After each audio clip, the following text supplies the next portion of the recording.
Hey, look at this, folks. We are back again with Erika Brown, the publisher and editor of The Cricket, coming to us from our office in Manchester by the Sea. We have a couple big things we have to unpack here, Erika.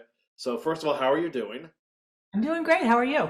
Good, good, good. There's always something going on in Manchester and Essex, which is why I enjoy these chats. So, Yeah. all right off the top, the school budget's been a big story for a long time now, and there was just a recent public hearing in Essex.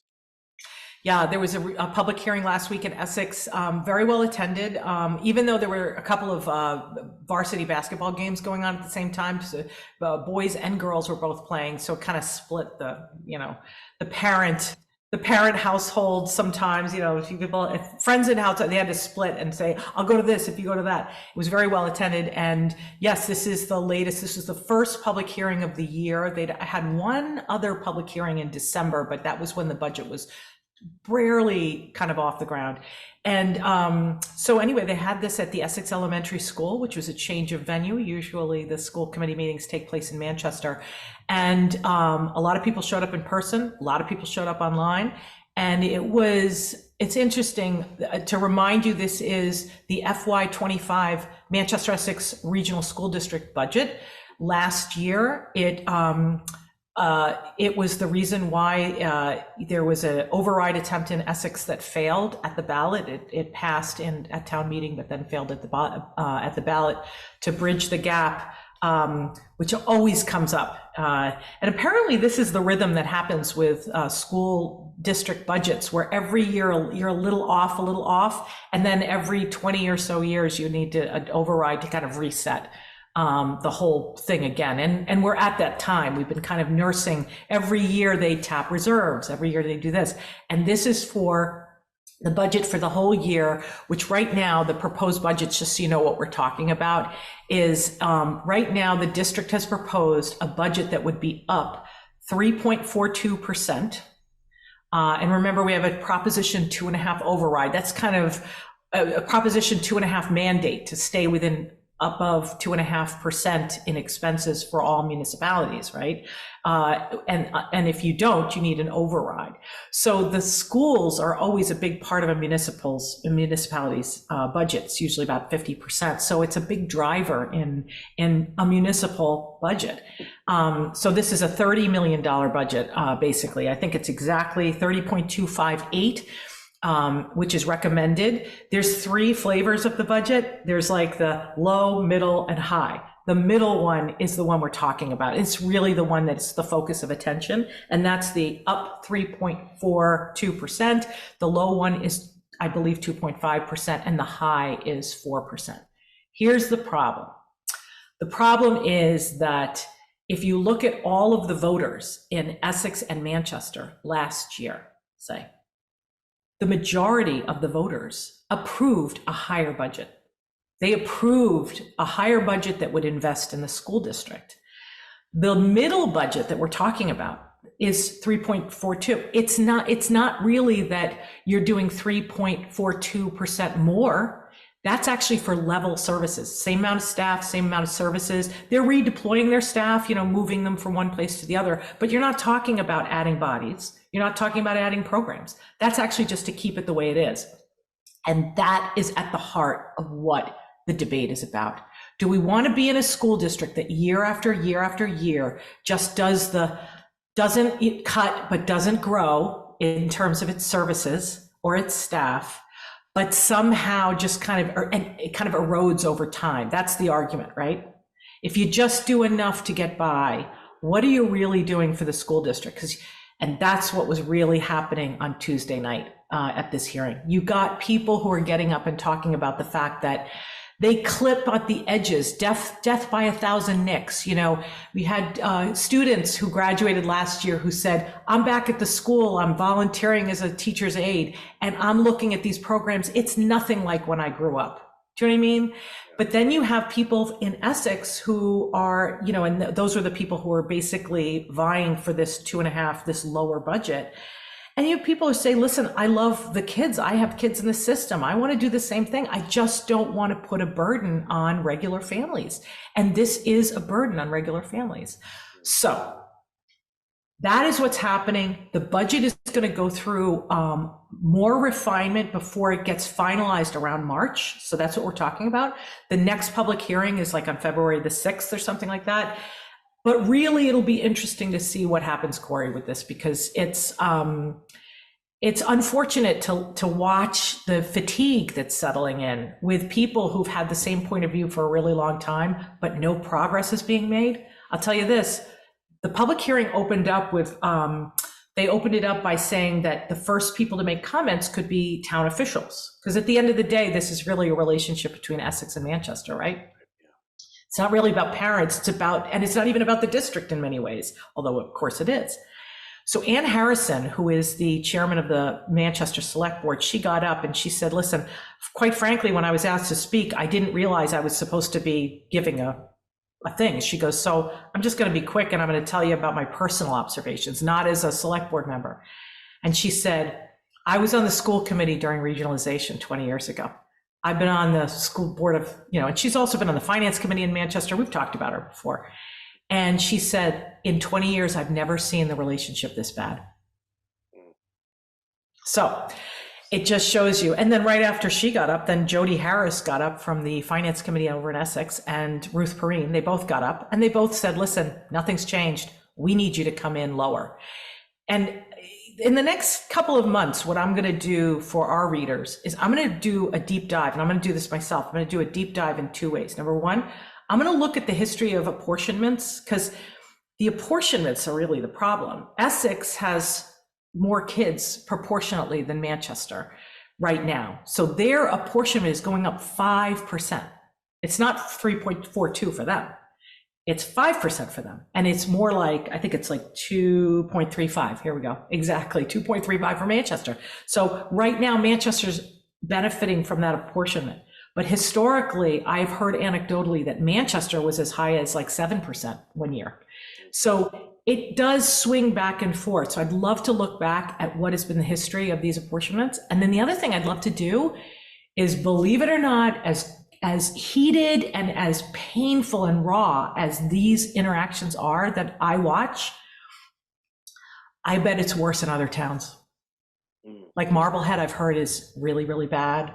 I've heard that other towns and education and funding education is a real problem. And I would like to go deep into other districts, other towns and districts that are like ours, same size, maybe Triton or Hamilton Wenham or Sudbury, these places that have like a district of two or more, like about two towns just like us, and are that are of a size like us, not massive schools, but schools that are our size, and see what's going on with them and what they are experiencing, because it actually might make us feel better. And we might, Kory, be able to avoid a super town meeting, which I don't think, have you ever seen a super town meeting? We talked about? In fact, the first I heard of it really was from you, because I thought it was something that happened like in yesteryear. I mean, ages ago, right? I've never heard of happening since I've been alive. I've never heard of one.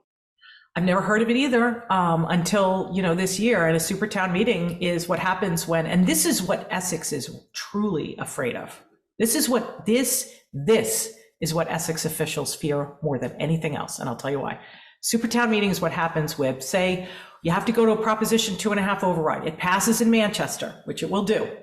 It passes at the ballot in Manchester, which it will do. If we had to, which, by the way, we don't need to do, we certainly will not need to do an override, because our apportionment is lower. We're going to be asking our voters for less money. Over in Essex, however, say it goes for an override and it fails at the ballot, or it fails at town meeting, or whatever, or both.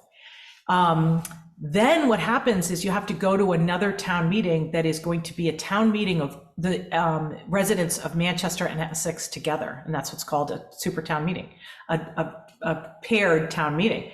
And the problem, and the reason why they fear it, is Manchester has 5,400 residents. Essex has 3,600 residents or 3,800 residents, something like that. Who's going to carry the day? And remember what I said at the beginning, more voters voted for the higher budget. Yeah. That takes into account that there are more voters in Manchester. So there you go. That's the problem. That is the problem. Wow, it's like the Jets and the Sharks. I have a feeling, I don't know, if I were a betting person, which I'm not, I would bet for that there's not going to be a super town meeting. I'll bet they make it through. I bet you they figure it out. Yeah, so the saga continues, but is there any like date looming where it's like we kind of have to fish or cut bait here and figure things out? They are going to figure it all out for sure by March, and I'll tell you why. The biggest factor, if you look at like the biggest expenditures, the biggest part of their budget, like think of your household budget. My biggest piece, mortgage, food, and whatever your biggest thing, and my car. I don't know. For them, it's personnel, it's health insurance. And it's like out of district placement with transportation. None of those things are optional. You know what I mean? Like people say, oh yeah, why don't you cut personnel? But they're not talking about union personnel. And union personnel is the stuff you can't touch, and that's most of the equation because that's collective bargaining, right? When they talk about personnel, they're talking about, oh yeah, let's cut the salary of I don't know what, the superintendent, the janitors, the clerical help at the front desk, And by the way, superintendent, if they were in the private sector, would make so much more money for the same job. So, really? And then what are you going to do? Cut the janitor salary? Is that really going to be, isn't that nibbling at the edges? So the big thing, and this answers your question, is healthcare insurance. So right now in the budget, they've assumed that healthcare insurance is going to be 14.5%, right?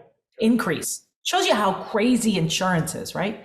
Imagine, you want to stay within a 2.5% world, but you have one big factor that's 14.5% up. And that's healthcare insurance. So that gets finalized in February or March, and they're thinking it might come in less. They might be able to, they might be lucky, which they're thinking they will be, might come in lower than that, and they're thinking they can negotiate it. They're hoping to get to 10%. They're able to get to 10%. Now, Essex has estimated that for every percentage drop in healthcare insurance, it saves the district $45,000. There you go. And if you're talking about something that is like a $350,000 difference, guess what? That just might save the day. Then all you do is look under your cushions, your cushions for some change. Well, once you get granular with it, though, it's pretty fascinating to see how it is. And yeah, it is. I find it really interesting. And of course, the most interesting part of the story isn't about money. It's about the relationship between the towns. Right. And I would love to see that become really healthy and respectful and empathetic. You have to be able to understand what these families are going through. So there you go. And not like the battle scene in Anchorman. We don't want that. 60% of the time, it works every time. Okay, now something a little lighter and more fun, Erika, is people in Manchester can now do something with their mattresses. Let's just let that sit for a second, what you just said. Yes, anyway, actually, I got to give this to the DPW in Manchester. We have a really, really good DPW, Chuck Dam and Nate DeRosiers. And there's many, many other people. I shouldn't single them out, but those are the top two, the top brass. Anyway, they just came up with great service for Manchester. For $55, you're going to have curbside pickup for your mattresses. You can call in, you can come and make an appointment and take away that mattress. I don't know about you, but that's a big deal to me. It's a big deal. Yeah. I mean, do you have that in other areas? Yeah. It's a nuisance to try to get rid of a mattress. It totally is. And I don't know if other municipalities in Essex, I know Essex doesn't have it because Essex doesn't have curbside trash pickup, trash services. But what about Gloucester and Rockport? I don't think they do mattresses. Yeah, but they don't. Nobody does. It sucks. It does. Beverly probably does, right? Beverly has this weird thing where you can have a big piece of furniture out there. The mattress might require a sticker. Other pieces of furniture don't, though. Yeah. So That's typically what we've had. We've had a sticker that if you have a sticker for large trash, you can get a sticker. I think it doesn't matter what it is. It just can't be, toxic or anything, bad chemicals or anything like that. But do they have an exception for mattresses for big trash? They might. I don't know. Anyway, mattresses are a Yeah, there problem. are special drop-off days at the DPW, but I don't know. Yeah. So in any case, Manchester now has it, and I think it's a great idea, and I really give them a lot of credit because it's not like they're responding to, I don't think they're responding to something that was like a big crisis, but they did it, and I love them for it. So there you go. But I wonder now if Manchester becomes sort of the mattress capital of Cape Ann, with all of your Oh, neighboring towns and cities like, hey, pal, can I just leave this here? Yeah, the black market for mattress recycling. it could happen. Who knows? But anyway, good news all around. Okay, great work, especially on the school budget stuff, Erica. I'm sure you'll keep us abreast of what's happening with that situation as it unfolds, and I will talk to you this time next week. Yes.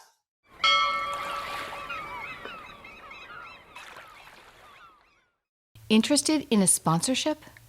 Email sponsor@1623studios.org to learn more.